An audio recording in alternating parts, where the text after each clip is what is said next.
بسم اللہ الرحمن الرحیم اللہم صلی علی سیدنا محمد وعلی آل سیدنا محمد بعدد کل ذرۃ متعلق مرہ وبارک وسلم تسلیما کثیرا کثیرا برحمتک و بفضلک یا اکرم الاکرمین یا ارحم الراحمین۔ معزز خواتین و حضرات، اللہ کا شکر ہے کہ اس نے ایک دفعہ پھر اپنی مجلس عطا فرمائی، اپنی محفل اور اپنا ذکر کرنے کا موقع عطا فرمایا۔ الحمدللہ علی ذالک۔ ہمارا یہاں پہ یہ سالانہ ٹور ہوتا ہے، بلکہ سال میں دوسرا، ہر سال میں یہ دوسرا ہے۔ تو 4 دن کا یہ، آج اس کا پہلا دن مکمل ہوا، کل پرسوں ترسوں انشاءاللہ۔ تو اس کا طریقہ کار یہی ہے کہ جس کا جو بھی مسئلہ ہو وہ آتا ہے، دم کرتے ہیں، تعویذات ڈاکٹر صاحب بیٹھے ہوئے ہیں، ڈاکٹر شہباز صاحب وہ دیتے ہیں، اور اللہ پاک کرم فرماتا ہے، جس کے حق میں جو بھی ہے بہتری وہ عطا فرماتا ہے۔ باقی اس کے بعد ایک یہ نشست ہوتی ہے، اگر کسی کے کوئی سوال ایسا ہو کوئی روحانیت کے متعلق تو وہ پوچھ سکتا ہے۔ ایک بات کو ذہن میں رکھیں کہ آج کل جیسے سوشل میڈیا پہ بہت مختلف قسم کے عقائد اور فتنے جنم لے رہے ہیں۔ میں بار بار یہ کہتا ہوں ہر پروگرام میں کہ ایسے لوگوں سے بچ کے رہیں، ایسا نہ ہو کہ ایمان جو ہے وہ خراب ہو جائے۔ وہ ذات مقدسہ جہاں آواز اونچی کرنا منع ہے کہ لا ترفعوا اصواتکم فوق صوت النبی، اور اگر ایسا کرو گے تو سارے اعمال چلے جائیں گے۔ ایسا کوئی اور گناہ نہیں ہے، یہ ایسا گناہ ہے کہ سارے اعمال کو اکارت چلے جاتے ہیں۔ اس پاک ہستی کو بھی موضوع بحث بنایا جا رہا ہے، پھر آپ کا خون، آپ کی اولاد مطہر، پاک اولاد، اس کو موضوع بحث بنایا جا رہا ہے۔ آپ اندازہ کریں کہ ایمان کدھر چلے گئے ہیں کہ بظاہراً دیندار کہلواتے ہیں، تو بظاہراً جو دیندار نظر آتے ہیں اندر سے پرانے غدار نظر آتے ہیں۔ کہ میں نے بہت عرصہ پہلے یہ ربائی کہی تھی کہ اس سے ان کی ظاہری اگر دینداری اور عبادت کو دیکھیں تو بندہ حیران ہوتا ہے، اور موضوع بحث یا حضور کی ذات ہے یا آپ کی اولاد ہے یا پھر آپ کے اصحاب ہیں، وہی حضور صلی اللہ علیہ وسلم سے مستفیض ہوئے، ایک ہی چمن کے یہ سارے پھول ہیں، تو ان کو موضوع بحث، اور پھر اس سے آگے چلے تو اولیاء اللہ جنہوں نے ساری زندگی وقف کی محبت مصطفیٰ میں، محبت دین میں، قرآن میں، اسلام میں، اور یہاں تک کہ اللہ تعالیٰ کی ذات کی محبت کو عام کیا، اور بہت سارے دیکھنے والوں کو اس کے نور کا جلوہ بھی دکھایا، اور رات دن مصروف بعمل رہے، کوشش کرتے رہے، رات دن سوچتے بھی اس کی رحمت کے متعلق تھے، اور تقسیم بھی اس کی رحمت کو کرتے تھے کہ ان کو اللہ نے اپنی رحمتوں کا مخزن بنایا ہے۔ تو وہ خزانے جو رحمت کے تھے وہ لوٹاتے رہے، رات دن اس امت کے لیے اسلام کو پھیلایا، ان کی پریشانیوں کو دور کیا، تمام تر حساب سے وہ بہتر، وہ زبردست ایک دوست اور مربی، تمام تر رشتے جن سے تھے۔ ایسی ہستیاں اپنی ذات کو فنا کر کے جو اللہ کی ذات میں مست ہوئے، تو آج کے یہ کم وقت اور کمینے لوگ ان ہستیوں کو بھی موضوع بحث بنائے ہوئے ہیں۔ حیرت کی بات ہے، وجہ یہی ہے کہ شیطان نفس جب غلبہ کرتا ہے تو انسان سب سے پہلا کام یہی کرتا ہے کہ جو کام اصل ہے اللہ کے قریب کرنے والے، ان سے وہ ہٹ جاتا ہے، اور جب ہٹ جاتا ہے تو اوروں کو بھی اللہ کے راستے سے ہٹاتا ہے، کیونکہ شیطان نے کہا تھا نا کہ میں تیرے بندوں کو خراب کروں گا، تو اس نے کہا جو میرے بندے ہوں گے وہ تیری طرف نہیں جائیں گے۔ تو سب سے بڑا کام شیطان کا کیا ہے کہ اس کی طرف جانے سے روکنا۔ تو کیسے روکے گا؟ صاف ظاہر ہے کہ اس کی طرف لے جانے والے انبیاء ہیں، لہذا انبیاء کی محبت کو شیطان کم کروائے گا، ہوتے ہوتے پھر اس سے ہٹا دے گا، پھر اس کے بعد حضور کی اولاد اور اصحاب ہیں ان کی محبتوں کو کم کرائے گا، اس کے بعد وہ فریضہ اولیاء اللہ نے انجام دیا پھر ان لوگوں سے بھی ہٹائے گا، پھر وہ علماء ربانیین علماء حق پھر ان کی محبت سے بھی ان کو ہٹا دے گا، کیونکہ یہ وہ سارے راستے جو ہیں وہ رب تعالیٰ کی طرف جانے والے ہیں، اس راستے سے ہٹانا یہ اس نے وعدہ کیا کہ میں تیرے بندوں کو تیرے طرف آنے سے روکوں گا، ہٹاؤں گا۔ اس نے کہا جو میرے بندے ہوں گے وہ تیرا کہا نہیں مانیں گے، تو اسی وجہ سے وہ یہ مختلف ذرائعوں سے وہ یہ کام کر رہا ہے۔ سوشل میڈیا پہ دیکھیں تو یہ سارے وہی لوگ ہیں جو اس کے اعلی کار بنے ہوئے ہیں، کسی نہ کسی طریقے پہ یا حضور صلی اللہ علیہ وسلم اعتراضات ہوں گے، بظاہر نہیں کہیں گے کہ ہم گستاخ ہیں ہم اعتراض کر رہے ہیں، لیکن ان کی باتیں آپ سنیں گے تو واضح پتہ چل جائے گا کہ یہ اندر سے اختلاف کر رہے ہیں، گستاخی کر رہے ہیں۔ اہل بیت کے متعلق بھی یہی حال ہے، صحابہ اور اولیاء اللہ کا بھی۔ تو یہ جہاں بھی ایسی چیز دیکھو تو یہ فتنہ ہے، اس سے ہٹ جاؤ، ان کو سننا یا کومنٹس کرنا یا یہ اچھا برا کہنے کی ضرورت نہیں ہے، ایک سائڈ پہ ہو جاؤ۔ ہاں جو اچھے لوگ ہیں اچھے بھی ہیں، ان کو سن لینے میں کوئی حرج نہیں۔ جو وظائف میں نے بتائے ہوئے ہیں ان کو باقاعدگی سے کرنا ہے، صبح شام کے یا جو ٹائم بتایا ہوا ہے ان کے۔ تصور یا خیال یا دھیان ہم بتاتے ہیں کلندریہ سلسلے میں، اہم ترین چیز اس کو انتہائی پختہ رکھنا ہوتا ہے، ہر وقت ہمہ وقت طاری رہے غالب رہے۔ جب یہ طاری رہے گا تو انشاءاللہ تمہارا پھر ذکر بھی جاری رہے گا۔ تو یہ جو اہم ہدایات ہیں، مین یہ نکات ہیں، ان کو مد نظر رکھنا ہے کہ آج کی اس ہوا میں جو چل رہی ہے اس کو سمجھنا ہے کہ یہ گستاخ لوگ یہ فتنہ پرور فتنہ ہیں، غلیظ اور کمینے لوگ ہیں، ان کا ہم فالوئنگ نہیں کرنی، یہ غلط لوگ ہیں۔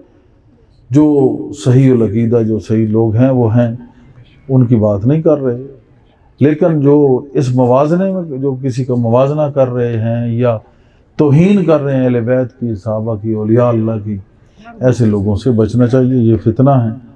ایک تو یہ بات، دوسرا جو پڑھائی وغیرہ بتائی جاتی ہے وظائف ان کا کرنا ضروری ہے، اور تیسری بات کہ دھیان میں رہنا ضروری ہے۔ پھر جب یہاں پروگرام ہو تو یہ نشستیں اٹینڈ کریں، 3-4 نشستیں ہوتی ہیں، ان کو ضرور اٹینڈ کریں سال میں۔ اگر یہ آدمی اٹینڈ کر لے 2 گھنٹے 1.5 گھنٹہ وہ دے دے تو یہ اس کا ٹائم جو ہے یہ بہت قیمتی ہے، اس میں اس کو پوری رینیو ہو جاتا ہے، تجدید عہد ہو جاتا ہے، اور محبت کے جو اصول ہیں ان کو سمجھنے کے قابل ہوتا ہے، یا تجدید محبت ہو جاتی ہے، یا یوں سمجھیں کہ محبت کا جو اس کے اندر ایک دریا تو تھا اس میں جوش آ جاتا ہے کہ ملنے سے پیار بڑھتا ہے۔ اب پیار کہاں تک بڑھتا ہے؟ جو انسان ملتا رہتا ہے تو پیار بڑھتا رہتا ہے، اس کی کوئی حد ہے نہیں ہے، کیونکہ پیار اور محبت کی حد نہیں ہے، جو وہ پیار کرتا ہے پیار زیادہ ہوتا جاتا ہے۔ اس کی کیا وجہ ہے کہ اس پیار کی بھی کوئی حد نہیں ہے، اور آقا علیہ الصلوۃ والسلام کا اگر دیکھیں تو آپ کی بھی کوئی حد نہیں ہے، اور اسے آگے اس وحدہ لا شریک کو دیکھیں تو اس کی بھی کوئی حد نہیں۔ یہ پیار ہی ان ہستیوں کا ہے، کیونکہ ان کی کوئی حد نہیں ہے تو ان کا جو پیار ہے اس کی بھی کوئی حد نہیں ہے۔ یہ جو آپ سنگت و صحبت میں رہتے ہیں، سیکھتے ہیں، تربیت حاصل کرتے ہیں، تو اللہ اپنا قرب اس کو دیتا رہتا ہے۔ یہ ایسا بھی نہیں ہے کہ کوئی چیز ایسے پتھر پڑا ہے، کوئی یہ چینی پڑی ہے جیسے دم کر کے تو یہ دے دی ہے، یہ ایسا نہیں ہے۔ یہ جو تربیت ہوتی ہے بہت ساری خامیاں ہوتی ہیں اندر، نفس ایک ایسی غیر محسوس انداز میں مار دے رہا ہوتا ہے کہ بندے کو پتہ نہیں ہوتا، نفس اس کو مار دے رہا ہوتا ہے، لیکن غیر محسوس انداز میں وہ سمجھ نہیں سکتا کہ مجھے نفس کہاں سے بیڑا غرق کر رہا ہے۔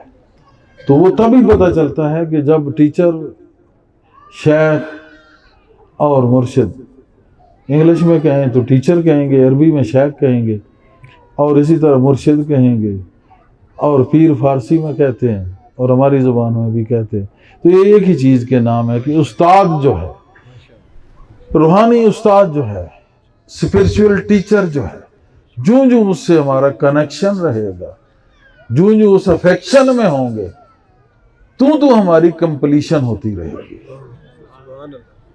جو اٹیچمنٹ ہوگی اسی طریقے سے اللہ کی محبت میں اضافہ ہوتا جائے گا اور کام بنتے رہیں گے۔ دنیا کے کام کوئی معنی اللہ کے قریب نہیں رکھتے، یہ ہو جاتے ہیں۔ البتہ بے شک ہر بندہ پریشان ہے، بیماریوں کی وجہ سے، اولادوں کی وجہ سے، مقدمات کی وجہ سے، لڑائی جھگڑے، فتنہ و فساد، حسد، کینہ، بغض، تمام تر جو برائیاں ہیں اس سے وہ پریشان ہے۔ لیکن اس کا تدارک یہی ہے کہ جب اللہ کے حضور میں وہ دعا کرتا ہے تو شیخ کی محفل میں بیٹھتا ہے، ذکر اذکار کرتا ہے، تو جہاں مومنین مل کے بیٹھ کے اللہ اور اس کے رسول کا ذکر کرتے ہیں، اہل بیت، صحابہ، اولیاء اللہ کا، اس کے پیاروں کا، تو ساروں کا پیار جب وہ دیکھتا ہے تو اس کو بھی پیار آ جاتا ہے۔ تو جو مسئلے مسائل ہیں یہ تو وہ حل کر دیتا ہے۔ اصل مسئلہ یہ ہے کہ کیا تمہارے دل کا منہ دلدار کی طرف ہوا ہے؟ کیا دل کا منہ یار کی طرف ہوا ہے؟ کیا شیخ میں مکمل محویت حاصل ہو گئی ہے؟ اگر محویت جان چھوٹ جاتی ہے، قطعی طور پہ اس پہ شیطان کا ہاتھ نہیں چلتا، بس نہیں چلتا، نفس کا بس نہیں چلتا۔ تو اپنا پورا دھیان اور توجہ ادھر رکھنا پڑے گی۔ شیخ، تصور شیخ، خیال میں جو وظائف بتائے وہ پڑھنے پڑیں گے، اور یہ جو سوشل میڈیا ہے اس کے ان فتنہ و فساد سے بچنا پڑے گا۔ اللہ پاک آپ کو اس پہ عمل کرنے کی توفیق عطا کرے۔ اب کوئی کوشچن ہے تو آپ بتا سکتے ہیں۔ یہ بھی اللہ کی مرضی تھی کہ وہ چاہتا تو بغیر کسی انبیاء اور رسل کے جتنے آئے ان کے بغیر بھی وہ اپنا اسلام، دین، جو نظام، کوئی اور نام رکھ دیتا۔ تو کسی چیز کی مجبوری اس کو نہیں ہے، نہ ہمارے اس دین کی، نہ ہمارے ان چیزوں کی، نہ کسی بندے کی، لیکن یہ اس کا طور طریقہ ہے، اس کا یہ طور طریقہ ہے۔ اس نے یہ پسند کیا کہ وہ وسیلے سے اپنا جو ہے نا وہ درشن دیتا ہے۔ اس نے کہا میں درشن تو دوں گا مگر وسیلے سے۔ وَابْتَغُوا عَلَيْهِ الْوَسِيلَہ اس لیے آیا، حالانکہ پہلے ذکر آ چکا تھا کہ یا ایھا الذین آمنوا، اے وہ لوگ جو ایمان لا چکے ہو۔ صاحب ظاہر ہے وہ نماز قرآن پڑھتے تھے، مانتے تھے، پڑھتے تھے، حج عمرہ صدقات و خیرات کرتے تھے، خطاب تو ان کو ہو رہا ہے نا۔ اب انہوں نے مزید کون سے وسیلے کی تلاش کرنی تھی؟ اگر یہی وسیلہ تھا تو یہ تو وہ کرتے تھے۔ اب کہا کہ جب تم یہ ساری چیزوں کو مان چکے تو اب وسیلہ جو ہے تلاش کرو۔ تو یہ وسیلہ جو ہے خود اس نے پسند کیا۔ 1,24,000 کم و بیش پیغمبران آئے، انبیاء آئے، اور انہوں نے اپنے اپنی دعوت محبت دی، جو اللہ کی محبت تھی اس کی دعوت دی، اور یہ پھر کام بعد میں اہل بیت، صحابہ سے آگے اولیاء اللہ سے۔ ایسا ہے کہ مجھے 30 سال ہو گئے ہیں اس طرف۔ پہلے پیر صاحب تھے ہمارے والد صاحب، لوگ بیمار ہوئے تو ٹھیک ہوئے، مصیبتوں میں پھنسے تو نکلے، سارے ہر کام اللہ پاک نے کیا ہے۔ اب یہ ہے کہ ہر آنے والے کا ہر کام ہو، اس طرح کبھی نہیں ہو سکتا، یہ قانون خداوندی کے ہی خلاف ہے۔ باقی کثرت کو دیکھا جائے گا کہ کثرت کدھر ہے، اکثریت کہاں ہے۔ تو جناب کے وقت میں نے دیکھا، اور اپنا بھی 30 سالہ دور، کہ اکثریت میں اللہ کا فضل شامل ہو چکا ہے اور اس کا کرم ہوا ہے، اور اسی وجہ سے رات دن جو ہے اس مشن میں جو ہے اضافہ ہو رہا ہے۔ بہت زبردست انعام ہے۔ ایک بندہ معاشر میں وہ بظاہراً اس کے اعمال نہیں ہوں گے، جب وہاں جائے گا تو بے شمار اعمال سامنے آئیں گے، تو اس کو کہا جائے گا کہ یہ جو تو دعائیں مانگتا رہا ہے، اور دعائیں بظاہراً ان کا قبول ہوتی نظر نہیں تمہیں آئیں، اور ان کا تمہیں ثمر نہیں ملا، وہ فروٹ فل نہیں تھیں، تو وہ تمہیں اس کا اجر اب ہم دے رہے ہیں۔ تو اس وقت وہ کہے گا کہ کاش میں جو ہے اور بھی میری دعائیں قبول نہ ہوتی، اس کا اجر مجھے آج ملتا تو زیادہ بہتر تھا۔ تو وہ جو ہے اس کا اجر تو اس کو ضرور ہے۔ البتہ جو جہاں جاتا ہے، ہمارا ایک پہلا یہی سبق ہے کہ جہاں پہ جو کوئی بیت ہے، جہاں جاتا ہے، اس اپنے شیخ کے عین مطابق ہو، اسی میں ضم ہو، میب ہو، متصور رہے، اسی میں غرق و فنا ہو، اسی میں اس کا فنا و بقا چھپا ہوا ہے، اس کا خدا چھپا ہوا ہے، اسی جگہ پہ وہ ختم ہو۔ اور اگر پھر بھی اس کے باوجود اس کی تسلی تشفی نہیں ہے، پھر استخارہ کرے، استخارہ کرے، اللہ سے پوچھے، جہاں اللہ تعلیم کرے، مدد کرے، ادھر چلا جائے۔ یہاں آنے والوں کو بھی میں نے یہ کہا کہ تم آنے سے پہلے استخارہ کرو۔ ہم تو اکثر ہم نے یہی کہا کہ انا لاش ہے، میں کوئی چیز نہیں ہوں اور میں ناچیز ہوں، اور یہ حضور غوث اعظم کی ایک توجہ ہے جس نے یہ سارا کرم کیا ہے کہ ایک نہیں، ہزاروں نہیں، لاکھوں میں یہ نور حق اور یہ آواز حق ان دلوں میں اللہ پاک نے جاگزی کر دی ہے۔ یہ تو حضور غوث اعظم کی ایک نگاہ پاک کا ایک کرشمہ ہے۔ یہ تو اللہ پاک کی ذات کا بہت مدد ہے، رسول اللہ صلی اللہ علیہ وسلم کی مدد ہے، جناب علی المرتضیٰ کی مدد ہے کرم اللہ وجہ الکریم، اور حضور غوث اعظم جو مرشد ہیں ان کی نظر کرم ہے۔ باقی جو جہاں پہ ہے اس کو اسی اپنے شیخ کے عین مطابق چلنا چاہیے، اور اس قابل ہونا چاہیے کہ اس کو کوئی چیز وہاں سے مل سکے۔ باقی جو یہاں آتے ہیں ان کو یہ ہم کہتے ہیں کہ تم نے ایسے چلنا ہے، اور ادھر ادھر جو کچھ کر لیا دیکھ لیا، اب ٹھیک، اب ایک طرف ہو جاؤ تاکہ کوئی معاملہ بنے، تو یا تو پہلے ادھر پھر تو رہو، سارا وہ دیکھ لو، اور اگر وہاں تمہیں تشفی تسلی ہے اور کامیابی ہے جاؤ، نہیں تو پھر جب آ گئے ہو اب اس چیز کو فالو کرنا ہے تو پھر صحیح ادخلوا فی السلم کافہ، کہ پورے اب اس اسلام میں داخل ہو جاؤ، اس محبت کے دائرہ کار میں آ گئے ہو، پھر اس دائرہ کار کے اندر ہی اپنا سفر جاری رکھو، اس دائرے کو کراس نہیں کرنا۔ کوئی باہر گر گئے تو پھر محبت سے گر جاؤ گے، اندر رہو گے تو محبت میں ہی پھرے رہو گے، اور انشاءاللہ ایک وقت میں بہتر ہو جائے گا۔ باقی یہ صحبتوں کا کمال ہے، سنگت کا کمال ہے، جتنی آپ صحبت و سنگت کرتے ہیں پھر اپنے آپ کو درست کرنے کی کوشش کرتے ہیں۔ میں نے کہا کہ بہت ساری ہڈن فالٹس ہوتے ہیں ہمارے اندر، چھپے ہوئے غلط چیزیں، شیطان اور نفس جو غیر محسوس انداز میں ہمیں اٹیک کر رہا ہوتا ہے، وہ اندر چھپا ہوا ہوتا ہے، وہ ایسے نہیں پتہ چلتا، وہ جب کسی کے ہاتھ لگے نا تو پھر وہ ہر چیز اس کی نکالتا ہے اندر سے۔ اور جو قلندریہ تربیت ہے یہ پھر زیادہ تھوڑی سخت ہوتی ہے، اس کی ایسے رگڑے ہیں کہ یہ ہر چیز نکال کے باہر پھینکتا ہے، بالکل صاف و شفاف، نیٹ اینڈ کلین کر کے پھر اس کو ذکر کے قابل بناتا ہے، اور ذکر کے قابل کیا، پھر ایک ہی اس کو بوتل دیتا ہے کہ ایک گھونٹ بھر لے، بس وہ ایک گھونٹ اس کے لیے کافی ہو جاتا ہے۔ بہرحال اپنا اپنا ہر کسی کا انداز ہے۔ قلندریہ سلسلہ سارا اس کا ایک نظام ہی الگ تھلگ ہے، بالکل الگ تھلگ ہے چاروں سلسلوں میں کسی کے ساتھ ہی، لیکن پھر بھی نظام اس کا الگ ہے۔ یہ سمجھیں کہ ایک جناب مولا علی المرتضیٰ علیہ السلام کرم اللہ وجہہ کی ایک مے ہے، شراب ہے، وہ اس کو اپنے وہ گھونٹ دے دیتے ہیں یا بوند دے دیتے ہیں، بس اسی میں ہی پھر وہ یہ ناگفتبے چیزیں جو قابل بیان ہیں ہی نہیں، گر سمجھ میں آ گیا پھر خدا کیوں کر ہوگا، یہ سمجھ سے باہر ہے۔ تو یہ بات نصیبی ہوتی ہے اس عوام کی کہ جناب علی المرتضیٰ موجود تھے تو یہ اور چیزیں حلال حرام پوچھتے رہے ہیں، اور جو ان سے پوچھنے والی بات تھی کہ علی ہے کون، ہے علی اپنا تعارف تو کرا، تو کون ہے کہ جس کے چہرے کو دیکھنا عبادت ہے، یہ مصطفیٰ کہہ رہا ہے، یعنی نبی، وہ خبر دینے والا نبی، وہ غیب کی خبریں دینے والا نبی، وہ محبوب رب، اور جس پر اللہ اور اس کے فرشتے درود پڑھتے ہیں، وہ نبی یہ کہہ رہا ہے کہ یہ جو ہے نا میرا علی، اس کا چہرہ دیکھنا عبادت ہے۔ آخر ہے علی تو بتا کہ تو کیا شے ہے، تو کون ہے کہ تجھ کو محبوب رب یہ کہہ رہا ہے کہ نظر علی وجہ علی عبادہ، کہ ایک نظر بھی اٹھ جائے تو یہ عبادت ہے، تو کون ہے، تو اپنا آپ تو بتا۔ یہ کہتے ہیں کہ کسی نے نہیں پوچھا، یہ پوچھتے رہے ہیں کہ یہ انڈے دیسی یا بچے دیسی، تو علی سے پوچھتے نا کہ علی ہے کون۔ تو آج یہ جو تول تکڑی رکھ کے بیٹھے ہیں ان کا جنازہ نکلا ہوتا، لیکن وہ بتا گئے ہیں کہ میں کون ہوں، بائے بسم اللہ، ایک نقطہ ہٹا دو تو پیچھے کچھ بھی نہیں۔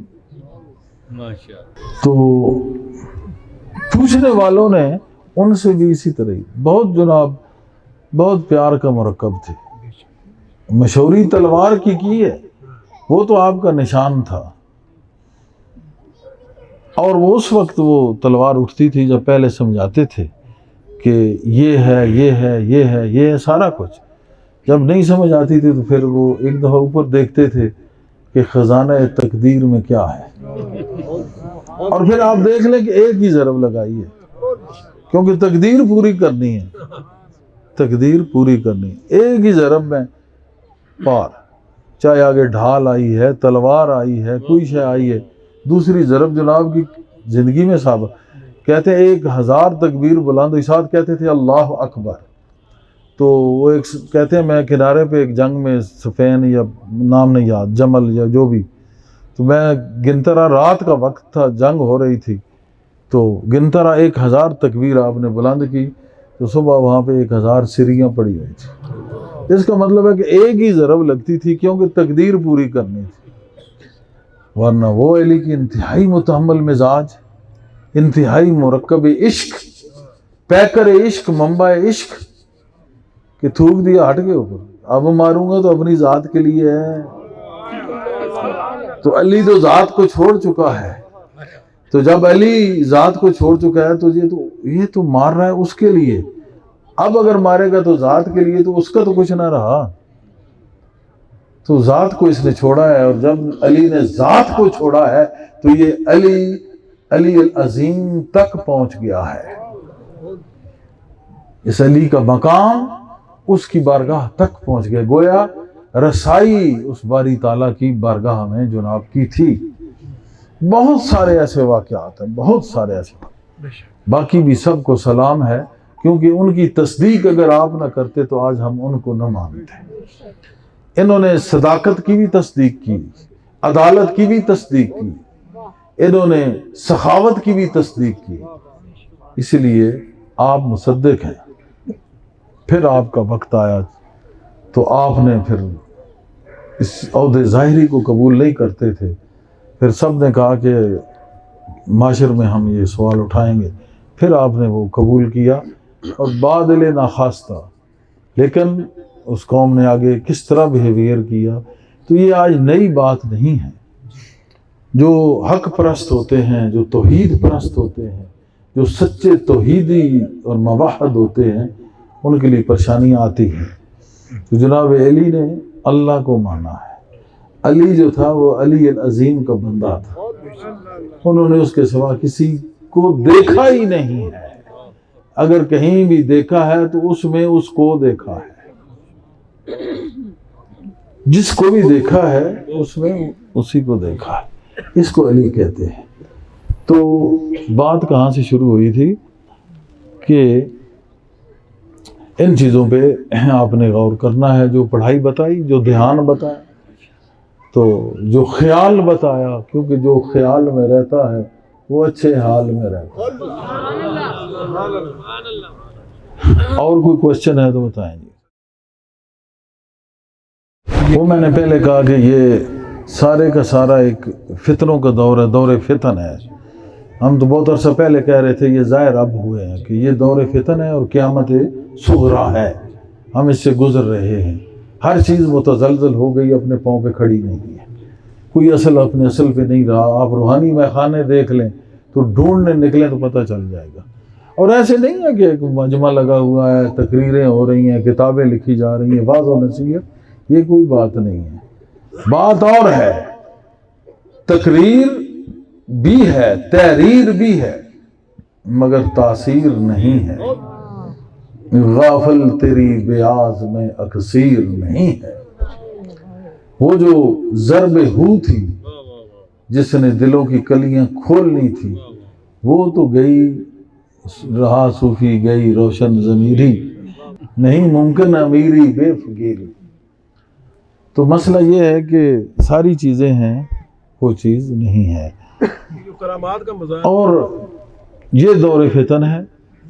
ایسے لوگ آئیں گے، حضور کی حدیث ہے اس کو، بلکہ شاہ رفیع الدین صاحب انہوں نے علامات قیامت کتاب لکھی، اس میں انہوں نے لکھا کہ ایسی کمینے لوگ آئیں گے کہ اپنے گزرے ہوئے بزرگوں کو برا بھلا کہیں گے، گرچہ وہ خود کمینے ہوں گے۔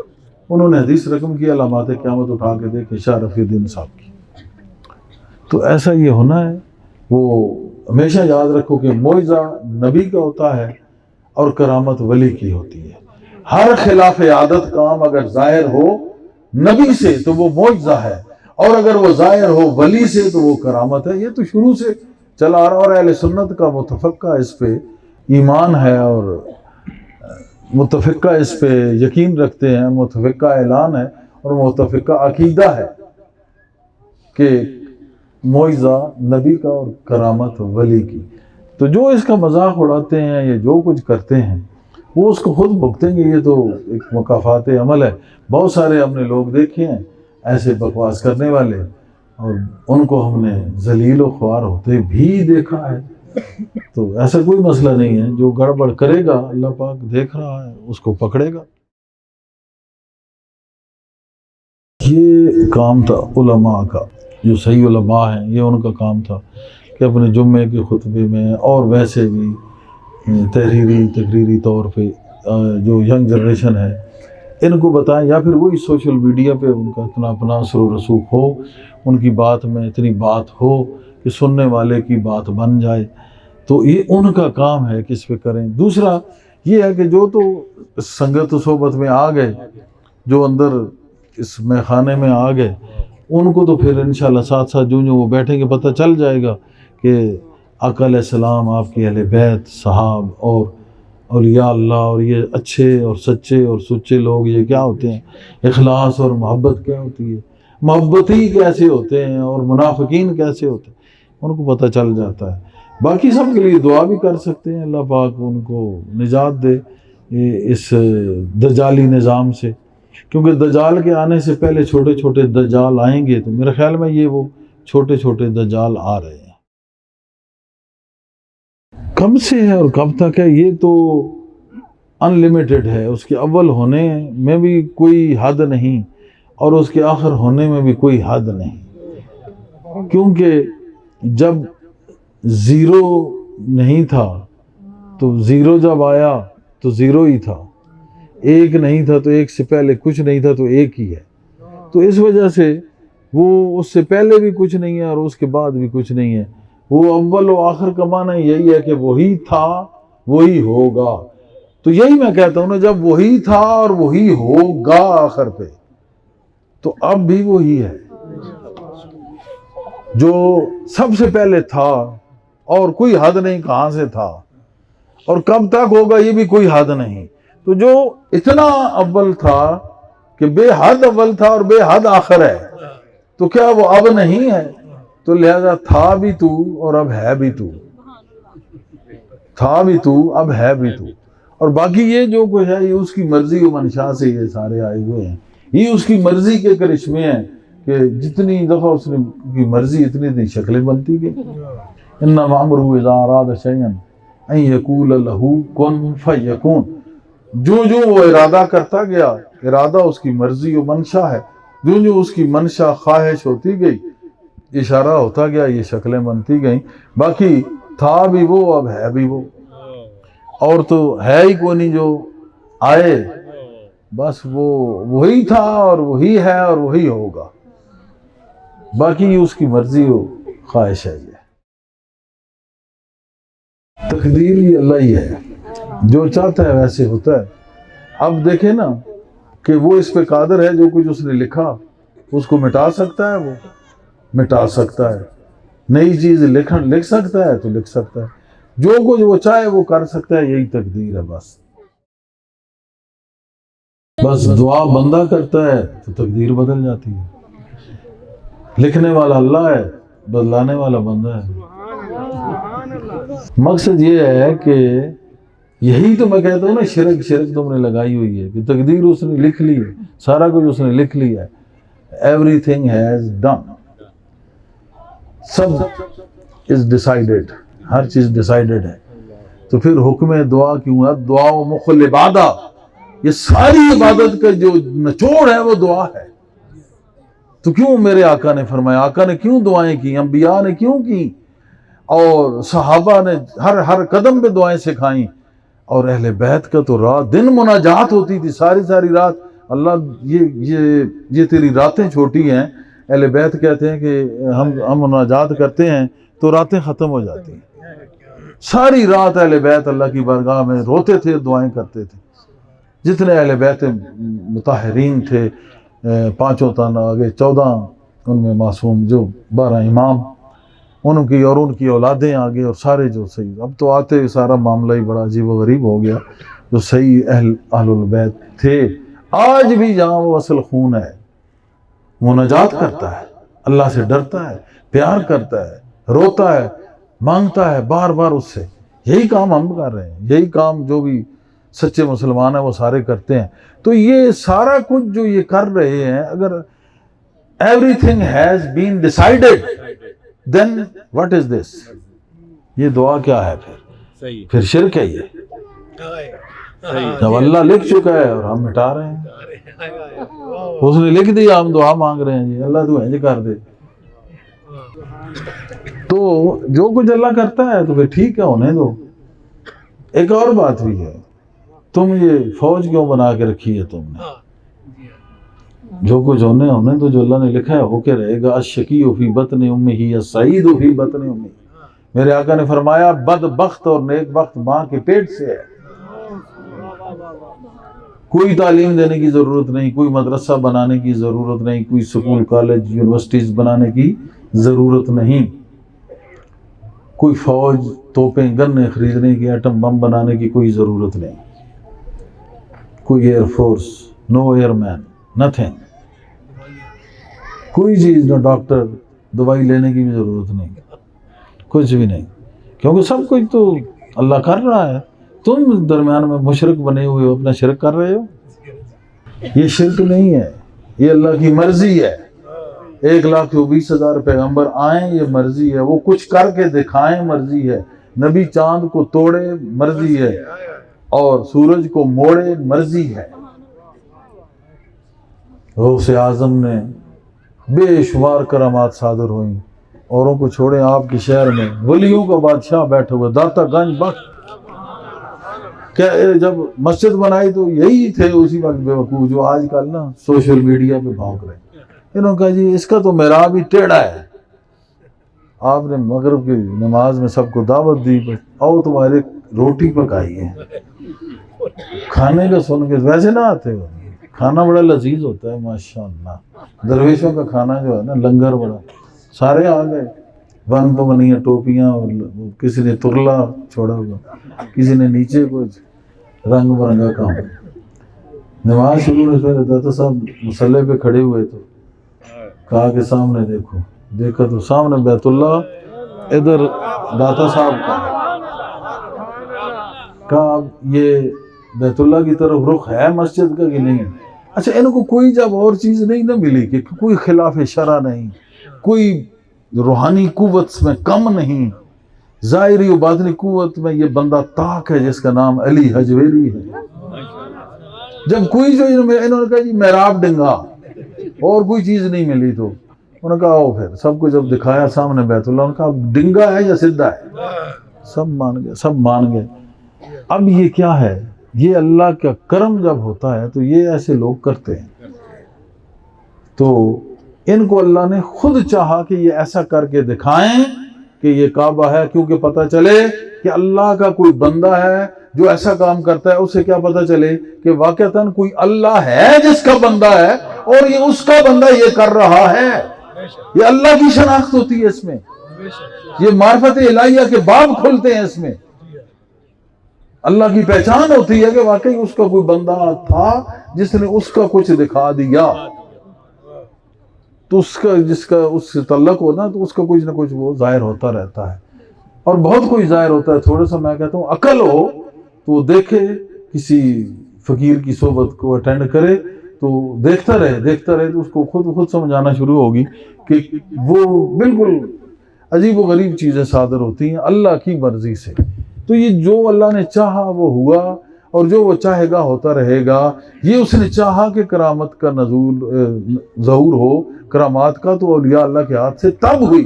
وہ نہ چاہتا تو ظہور پذیر کرامات نہ ہوتی ہرگز. تو اس طرح یہ شرک نہیں ہوتا. اس کو شرک سمجھ کے جو بیٹھ گئے ہیں، انہی سے پوچھیں کہ امام کے پیچھے جو نماز پڑھتے ہو، نماز خدا کی پڑھتے ہو، امام اٹھتا ہے تو تم بھی اٹھ جاتے ہو، وہ بیٹھتا ہے تو تم بھی بیٹھ جاتے ہو. تم تو آزاد تھے، آزاد ہو کے اللہ کو یاد کرنے والے، ذکر کرنے والے تھے. تم کسی کی اتباع میں، پابندی میں اٹھ بیٹھ رہے ہو، پھر کہتے ہو کہ ہم شرک نہیں کرتے، ہم صرف تجھ کو مانتے ہیں، ایاک نعبد و ایاک نستعین، بھائی تیری عبادت کرتے ہیں اور تجھ سے مدد مانگتے ہیں، لیکن ہم رکوع سے سیدھے نہیں ہو سکتے کہ اگر امام کی مدد حاصل نہ ہو، سجدے سے سر نہیں اٹھا سکتے کہ اگر امام مدد نہ کرے، تکبیر اولیٰ ہم نہیں کہہ سکتے کہ امام کی مدد نہ ہو ہاتھ اٹھا کے، ہم سلام ہی نہیں پھیر سکتے جب تک اس کی مدد سلام پھیرنے میں نہ ہو۔ یہ ایسا ہے، یہ اس کی مرضی ہے کہ امام کے پیچھے اقتداء اس کی ہے، اسی طرح مرشد کے پیچھے میخانہ اس کا ہے، آستانہ یار کا ہے، میخانہ پروردگار کا ہے، اسی طرح ہی ہے۔ جب اس کے پیچھے تم اٹھتے بیٹھتے ہو تو نماز ہو جاتی ہے، وہ تو فرض ہے، عبادت ہے اور اللہ کی خالص عبادت ہے، اور یہ تو روحانیت ہے، اس کے بعد کا درجہ ہے۔ اس میں اقتداء اللہ تک لے جائے تو یہ شرک نہیں ہے، یہ عین اصول ہے اور عین جائز ہے، اور یہ عین توحید ہے، اور عین یہ رسالت کا مغز ہے اور ولایت کا مغز ہے۔ یہ اسی طریقے جنگوں میں بھی امیر کی اطاعت ہے، بہت ساری چیزیں ہیں۔ ڈاکٹر کے پاس جاتے ہو، میں نے سارا پہلے بیان کیا کہ جو کچھ ہونا ہے وہ ہو گیا، یہ سارا کچھ اللہ کی مرضی سے ہے، وہ چاہتا ہے، اس نے چاہا ہے، سارا کچھ۔ دیکھا نہیں کہ ابراہیم زندہ کیسے کرتا ہوں، مردوں کو ساتھ پرندوں کو ہلا ٹوٹے کر، میں مختصر کر رہا ہوں، ٹائم نہیں، پہلے لیٹ ہو گیا، تو پھر ان کو بلا، پھر وہ آئیں گے، جب آئے تو کہا میں ایسے مارتا ہوں ایسے زندہ کرتا ہوں، تو کرتا تو اللہ ہے، تو کر ابراہیم رہا ہے علیہ السلام۔ تو یہ اللہ کی مرضی ہوتی ہے تو اس طرح ہوتا ہے، یہ جو کچھ بھی کسی کے پاس جاتا ہے مستفیض ہوتا ہے، یہ سارا اللہ کی مرضی کے بغیر کچھ نہیں۔ اب یہ دیکھنا ہے کہ وہ اچھی جگہ پہ جا رہا ہے یا بری جگہ پہ جا رہا ہے۔ اگر اچھی جگہ پہ جا رہا ہے تو وہ خدا کی جگہ ہے، بری جگہ پہ جا رہا ہے تو اس نے دو راستے کہہ دیے ہیں کہ صراط الذین انعمت علیہم غیر المغضوب علیہم، کہ ایک وہ راستہ جو انعام یافتہ کا ہے، ایک وہ جن پہ غضب ہے۔ اب اللہ کا امر ایک ہی ہے، ایک اچھائی کا ایک برائی کا، اگر وہ انعام یافتوں پہ جا رہا ہے تو پھر تو ٹھیک ہے، اگر دوسری طرف جا رہا ہے تو وہ مغضوبین کا ہے۔ یہ اب تلاش تم نے خود کرنی ہے کہ وہ جا کہاں رہا ہے، لیکن ہے سب کچھ اللہ کی مرضی سے ہی، تو اس میں کوئی شرک یا کوئی چیز شامل ہو ہی نہیں سکتی۔ کس طرح یہ کرتے ہیں، سمجھ سے باہر ہے، قرآن نہیں پڑھا، سارے کا سارا قرآن بار بار یہی چیزیں بتا رہا ہے۔ کیوں کس سے بیان ہوئے انبیاء کے، انبیاء کو چھوڑو، گائے کا سورہ بقرہ، گائے کی صورت ہے، وہ گائے کا بھی ذکر ہے اس میں، جی وہ کیوں بیان کیا گیا؟ بنی اسرائیل کا ذکر ہے، ساری قوموں پہ فضیلت دی، سارا کچھ کیا، یہ کچھ من و سلوہ اترتا تھا، سارا کچھ۔ یہ کیوں خوبصورت قصے بیان کرنے والی کتاب اس نے کیوں بیان کی؟ یہ ان چیزوں کا سہارا کیوں لیا؟ وہ تو سہارا دینے والا ہے، ہاں وہ سہارا دینے والا ہے، اس نے ہمیں ان لوگوں کا، انبیاء کا، اولیاء کا سہارا اس نے دیا، ہم نے اس کی اطاعت کرتے ہوئے انبیاء اولیاء کا سہارا لیا اور ہم نے اپنی زندگیوں کو سنوار لیا۔ یہ اس کی مرضی ہے اور یہی توحید ہے، یہی توحید ہے۔ نہیں پھر وہ ریلیشن جو ہے، رشتہ کمزور ہوتا چلا جاتا ہے، ایک دن وہ چھڑائے گا، پھر کہے گا چلو آج تھکیو آج پھر رہنے دو، پھر کرتے کرتے پھر بندہ وظیفہ بھول ہی جاتا ہے۔ بعض اوقات اس کو بڑے عرصے بعد یاد آتا ہے کہ میں تو وظیفہ پڑھتا تھا، حالانکہ روز پڑھنے والا وہ بھول جاتا ہے، ٹائم نکلتا ہے پھر یاد آتا ہے تو وظیفہ رہ گیا۔ تو اس وجہ سے یہ سب نفس اور شیطان کے تماشے ہیں۔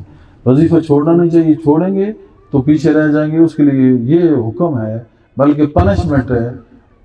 صوفیاء نے اور فقراء نے یہ رکھی ہے کہ اگلے دن اس کو ڈبل پڑھنا ہے، اور اگلے دن جب ڈبل پڑھو گے تو پھر انشاءاللہ چھوڑو گے نہیں، کیونکہ تمہیں پتہ ہوگا نا کہ اب ڈبل بوجھ ہے، پھر نفس وہ پہلے یاد کرائے گا کہ تو سنگل ہی پڑھ لے، ڈبل پڑھ ہی نہیں، تو اس لیے اگلے دن ڈبل کرنا ہوگا، چھوڑنا نہیں ہوتا۔